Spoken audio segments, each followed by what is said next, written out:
Science. Bonjour et bienvenue pour ce Stop Science où aujourd'hui nous allons faire une petite mise au point sur une notion qui, quand il s'agit de parler d'évolution, est cuisinée à toutes les sauces, y compris les plus nauséabondes. Je veux parler bien sûr de la complexité. Le monde qui nous entoure est composé d'une grande variété d'êtres vivants dont certains sont dits simples et d'autres complexes. Du moins, c'est ce que vous disent les profs, la télé, les médias, le tout internet, etc. La vie a d'abord été simple, puis elle est devenue complexe. Tout le monde hoche la tête, tout le monde est d'accord, ok, on passe à autre chose. Sauf que non, ça ne marche pas comme ça. Qu'appelle-t-on la complexité? Complexe par rapport à quoi? Par rapport à nous? Et sur quels critères? L'adjectif complexe n'a qu'un sens comparatif. Rien n'est complexe dans l'absolu. Les engrenages et les rouages de cette horloge sont complexes du point de vue mécanique. Mais du point de vue chimique, leur composition est bien plus simple et monotone que celle de ce morceau de granit. Car ils ne sont faits que d'une très faible diversité d'atomes métalliques alors que le granit, lui, est riche d'une grande variété d'atomes. L'un est effectivement plus complexe que l'autre, mais selon que le critère soit la chimie ou la mécanique, ce n'est pas le même qui l'emporte. La notion de complexité est donc, sans surprise, compliquée à cerner. Et on n'en attendait pas moins d'elle. Mais une fois n'est pas coutume, posons-nous d'abord les questions faciles. D'où viendrait cette soi-disant complexité? La complexité vient de la simplicité bien sûr, et un exemple illustrera bien mieux cela qu'un long discours. Prenons l'écolocation ou écolocalisation. C'est la capacité qu'ont certaines espèces, comme les chauves-souris ou les dauphins, à se repérer grâce à la production de sons très aigus, les ultrasons qu'ils produisent. Comme avec un sonar, ces animaux reconstituent des images à partir des sons qu'ils émettent en se basant sur la vitesse à laquelle il est revenu et s'il a été atténué ou pas. Les chauves-souris ont poussé cette adaptation à l'écolocation à un point tel que certaines d'entre elles sont ponctuellement capables d'émettre puis de recevoir plus de 400 stimuli sonores par seconde. Nos yeux ne perçoivent que 24 images par seconde, ce qui veut dire que le cerveau de ces chauves-souris, grâce à l'écolocation, peut reconstituer 200 fois plus d'images que le nôtre. Un tel degré de précision mérite le respect et d'être qualifié de complexe par rapport à notre oui plutôt basique. Pourtant, il n'y a rien ici qui soit si différent de ce que nous sommes nous-mêmes capables de faire. Faisons une petite expérience. Rien qu'au son, saurez-vous deviner dans laquelle de ces deux pièces vous aurez le plus de chances de vous cogner l'orteil contre un meuble? Celle-ci ou celle-là? Le fort écho de la première salle vous indique, rien que par sa réponse au son que nous avons produit, qu'elle est fort peu meublée. Et ça, c'est déjà de l'écolocation. Votre oreille et votre cerveau sont basiquement les mêmes que ceux d'une chauve-souris, mais ne sont pas calibrés pour les mêmes types de sons. Ces différences se sont construites au fil des millions d'années, durant l'adaptation des chauves-souris à l'audition des ultrasons, après que nous ayons l'un et l'autre divergé de notre ancêtre commun. Il convient ici de digresser un petit peu afin de bien mettre en évidence ce qu'est 1 million d'années. Napoléon, l'Hégire, Jésus, Jules César, L'invention de l'écriture, de l'agriculture, la grotte de Lascaux, la sortie d'Afrique, la domestication du feu, l'homme de Néandertal.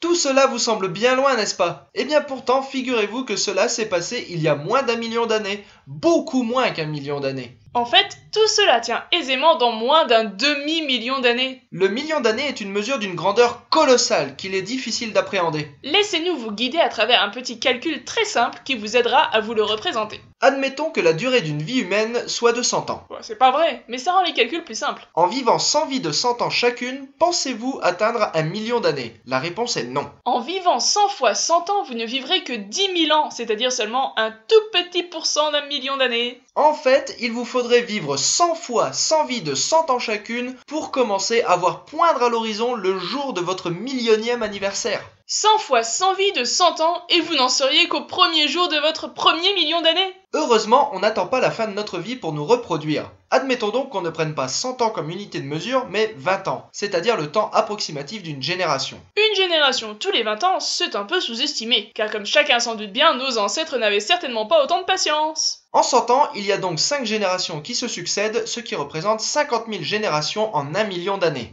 On sait que deux individus séparés par une génération, une mère et son fils par exemple, diffèrent l'un de l'autre d'entre 30 et 100 mutations, arrondissons à 50 encore une fois pour simplifier. On obtient donc que durant 1 million d'années se produisent environ 2 500 000 mutations. Donc, si on ne suit qu'une seule lignée d'êtres humains, en 50 000 générations, il y a 2,5 millions de mutations possibles. Et il ne s'agit là que des mutations viables, pas celles qui ne marchent pas. Bon, après, comme il n'existe que 4 différentes possibilités de mutation de l'ADN, A, T, C ou G, que certaines mutations dites synonymes sont sans effet particulier et que celles-ci sont généralement concentrées dans des régions bien précises du génome, évidemment cela limite beaucoup l'impact de ces mutations. Néanmoins, il s'agit tout de même d'un gigantesque potentiel évolutif, et il ne s'agit ici que du tout dernier million d'années de notre évolution. Tout ce potentiel ne nous fait donc remonter qu'à l'époque d'Homo erectus. Donc pas si loin que ça en fait. Car la vie, elle, n'a pas une histoire de 1, 2, 10, 100 ou même 1000 millions d'années, mais 4000 millions d'années. Et la plupart des êtres vivant sur Terre n'ont pas des générations espacées de 20 ans. En fait, rares sont celles où elles dépassent 1 an. Mais trêve de digression, l'essentiel à retenir, c'est que ni le temps, ni la trop souvent invoquée rareté des mutations viables ne sont un frein à l'évolution. Même avec des calculs basiques arrondis à l'extrême, et ce pas du tout à notre avantage, et le tout sur une espèce ayant l'un des temps entre générations le plus long, tout indique que même le genre humain constitue un terreau fertile au développement d'une grande complexité de n'importe quel organe. Un seul million d'années représente plus de mutations qu'il n'en faut pour qu'un organe dit simple évolue vers n'importe quel type de complexité. Mais intéressons-nous maintenant à une deuxième question simple. L'évolution va-t-elle vraiment toujours vers plus de complexité? Et croyez bien que si on s'y intéresse,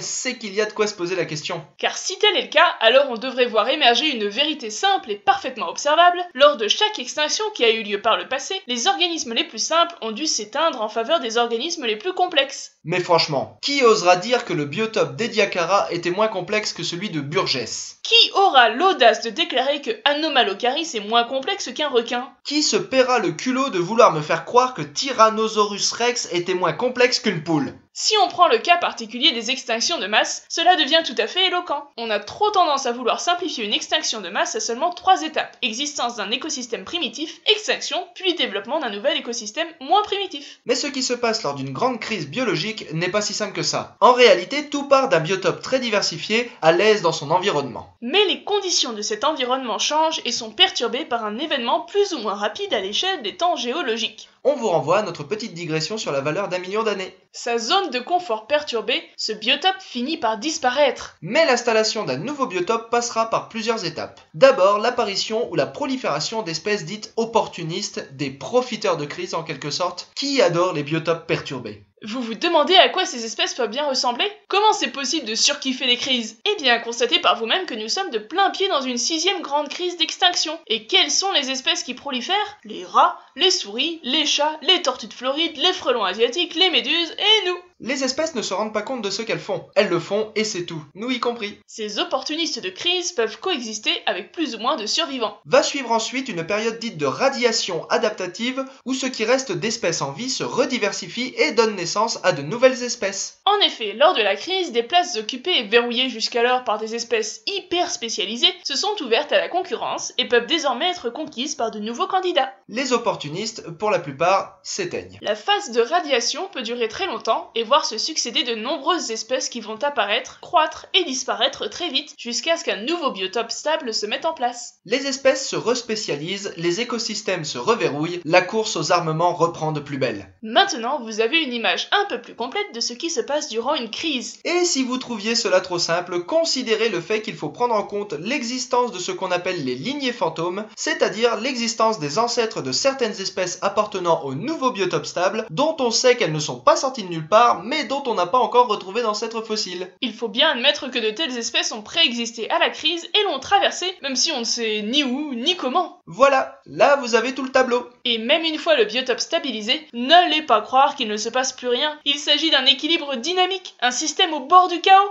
Quand une place est libre dans un écosystème, elle est généralement occupée d'abord par un organisme généraliste, puis soit ce généraliste se spécialise, soit il est remplacé par une espèce mieux adaptée à ce milieu. Au fil du temps, les espèces généralistes seront repoussées sans cesse plus loin de la meilleure place, tandis que des espèces très spécialisées prendront le pas. Les espèces n'ont donc que le choix de se spécialiser, de s'en aller ou de disparaître, mais ce qui est sûr, c'est que rien ne reste gentiment sans bouger. Tout cela tourne, bouge et évolue sans cesse. Ainsi, ce qu'on appelle la complexité n'est bien souvent au final qu'une affaire de spécialisation. Plus une espèce se spécialise dans une tâche, un comportement ou l'utilisation d'un organe, plus elle sera complexe de ce point de vue. Mais n'oubliez pas qu'en temps de crise, la spécialisation est pénalisée. Être trop dépendant de sa zone de confort est un handicap quand l'environnement vient à changer. Si la spécialisation est la complexité, alors il est certain qu'elle ne peut pas augmenter à l'infini. En tout cas, pas dans un monde aussi changeant que le nôtre. Les nombreuses espèces de poissons récifales en font en ce moment les frais. Chacune est hyper spécialisée et a une petite partie du récif, qui, si elle vient à disparaître, emporte avec elle toute la biodiversité qui lui est associée. Et ce n'est pas le seul cas où la complexité recule. L'exemple de la simplification des parasites est particulièrement éloquent à cet égard. La saculine qui vit en parasite des crabes est elle aussi un crustacé, comme le montre son stade larvaire. Mais en devenant adulte, elle se transforme en un énorme sac ne contenant plus que le strict nécessaire. Pas à boire, ni à manger, non. La nutrition est assurée par les villosités qu'elle développe à l'intérieur du crabe. Le strict nécessaire, c'est bien sûr les gonades. La saculine adulte n'est qu'un gros sac séminal, tout juste bon à ne produire que des cellules reproductrices. Et voici le diable de mer et le ver zombie, dont les mâles qui vivent en parasite de la femelle ne sont plus que de toutes petites enveloppes remplies en majeure partie par leurs testicules. Oui, le mâle de ces espèces a autrefois ressemblé à autre chose qu'une paire de testicules, mais c'était il y a longtemps. Alors non, la complexité ce n'est pas toujours la voie royale. Mais pourquoi? Qu'est-ce qui freinerait la sélection naturelle dans une course effrénée vers plus de perfectionnement, de petites retouches et d'ajustements sans cesse plus minutieux? Primo, la complexité coûte cher, c'est là son moindre défaut. Construire, entretenir et faire tourner une énorme usine à gaz est toujours plus difficile qu'avec un petit boui-boui sans prétention. Ça demande de l'organisation et beaucoup d'énergie. Et si l'évolution de la vie est allée toujours vers plus de complexité, alors il va falloir m'expliquer pourquoi les animaux qui dominent notre planète par leur nombre, les insectes, ne sont pas ceux qui ont le système nerveux le plus élaboré. Alors là, je suis pas d'accord. Ce sont pas les insectes qui dominent réellement le monde, mais les bactéries et les végétaux. Et eux, ils ont même pas de système nerveux du tout. De plus une structure est complexe, plus elle est fragile. Ce cerveau dont nous sommes si fiers est une structure très délicate. Et sauf quelques exceptions notables, il devient inutilisable au moindre petit bobo. Et puis d'ailleurs, le fait de ne pas avoir un cerveau comme le nôtre ne dispense pas quelques espèces, comme les pieuvres et les fourmis, de montrer une très grande complexité comportementale. Donc non, complexe n'est pas toujours mieux, ni plus efficace. Et non, la complexité ne remplacera pas toujours la simplicité non plus. La complexité résulte d'une histoire évolutive particulière aux organismes, et en aucun cas elle n'apporte un bénéfice absolu. Et comme on l'a vu plus haut, elle peut même être délétère. Bon alors, c'est bien gentil tout ça, mais il faudrait arrêter de se moquer du monde. Depuis tout à l'heure, la définition de la complexité, elle fait girouette. Un coup, c'est la spécialisation à un écosystème, un autre, c'est la structure du cerveau, au début, c'était d'entendre les ultrasons. Faudrait savoir de quoi on parle. On veut dire quoi quand on parle de complexité? Et c'est exactement la question qu'il faut nous poser. La troisième et dernière question la plus simple à formuler, certes, mais finalement la moins évidente. Mais au fait, c'est quoi donc la complexité? Qu'entend-on par complexité?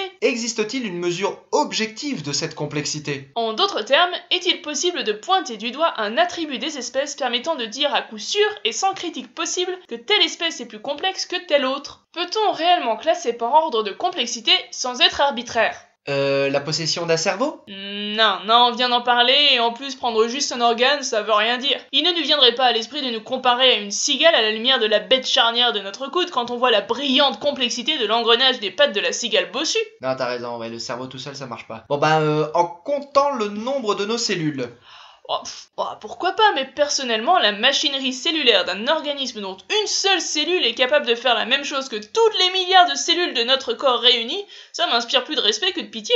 Ouais. La différenciation des cellules, ça. On a beaucoup de cellules, mais ce ne sont pas toutes les mêmes. Oui, il y a des neurones, des cellules du foie, du pancréas, des globules rouges, des globules blancs... Ah, donc on est d'accord. Alors voici une magnifique courbe montrant le nombre de types cellulaires différents par rapport au temps en millions d'années. On voit bien que plus les espèces sont évoluées, plus la différenciation cellulaire a augmenté. C'est bien de l'accroissement de complexité, ça. Oh, comme il est mignon et naïf ce joli graphe. Dis-moi, tu vois aucun problème là? Où ça, un problème? Bah, tes organismes sur le graphe sont des fossiles? Bah non, y a pas de cellules préservées sur les fossiles. Comment on aurait pu faire ce graphe avec un fossile? Ah, donc là, y a que des espèces actuelles? Bah oui, ce sont des espèces actuelles, évidemment que c'est des espèces qui vivent aujourd'hui, sinon on a... Ah bah oui, là du coup je vois le problème. Bah oui, les dates en millions d'années, elles sortent d'où, si toutes ces espèces sont des espèces actuelles? Qui a décidé que, paf, le poisson, on va dire qu'il a 400 millions d'années, hein? Parce que Osef la poiscaille. Et puis le crustacé, on va dire qu'il a 550 millions d'années. Parce que YOLO, hein? Ah mince, ah bah oui alors, mais toutes les espèces elles devraient être au même niveau alors, à 0 million d'années. L'homme c'est pas la seule espèce vivante sur Terre aujourd'hui. Bah non.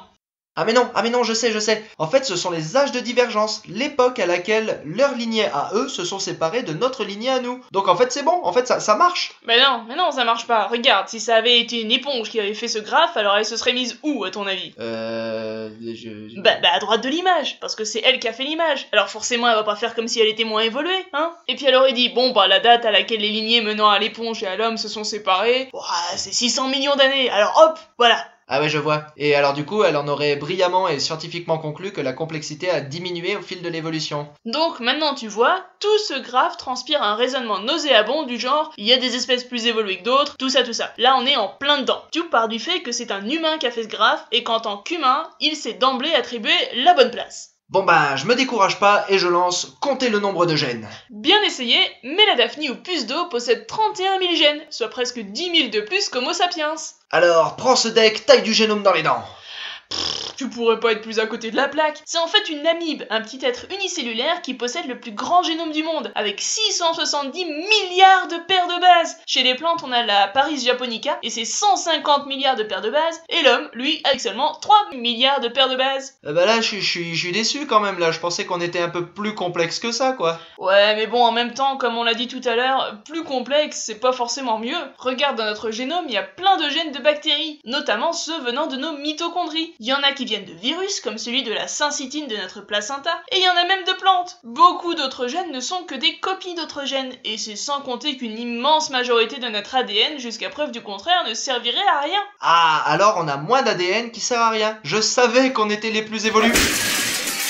Celle-là, tu l'as point déméritée. Alors déjà les oiseaux ont moins d'ADN non codant que nous, et en plus tu ne comprends toujours pas que depuis tout à l'heure tu essaies de prouver que l'homme est au sommet de l'évolution. Non, cherche pas, t'y arriveras pas. L'évolution n'a pas de sommet, tous les êtres vivants ont évolué durant le même intervalle de temps depuis notre dernier ancêtre commun à tous. C'est pour ça que raisonner sur la complexité ne marche pas. C'est parce qu'en tant qu'humains, nous cherchons nous-mêmes à nous valoriser par rapport aux autres espèces. La complexité n'est pas absolue, elle est relative à un élément de comparaison que nous choisissons. En général, cet élément de comparaison étant choisi par nous-mêmes, il l'est de telle sorte qu'il met nos propres attributs en valeur. Il ne nous viendrait pas à l'esprit de comparer l'inanité de notre peau au dynamisme mimétique de celle d'une seiche. Ou bien de fanfaronner devant un rat taupe nu en vous moquant de leur immunité contre certaines formes de cancer. Non, on ne se compare aux autres êtres vivants qu'à la lumière des caractéristiques qui nous arrangent. En conclusion, l'emploi du mot complexe quand on parle d'évolution crée la confusion. Rien n'est complexe par nature, ni les rouages d'une horloge, ni le patron de tâche du guépard.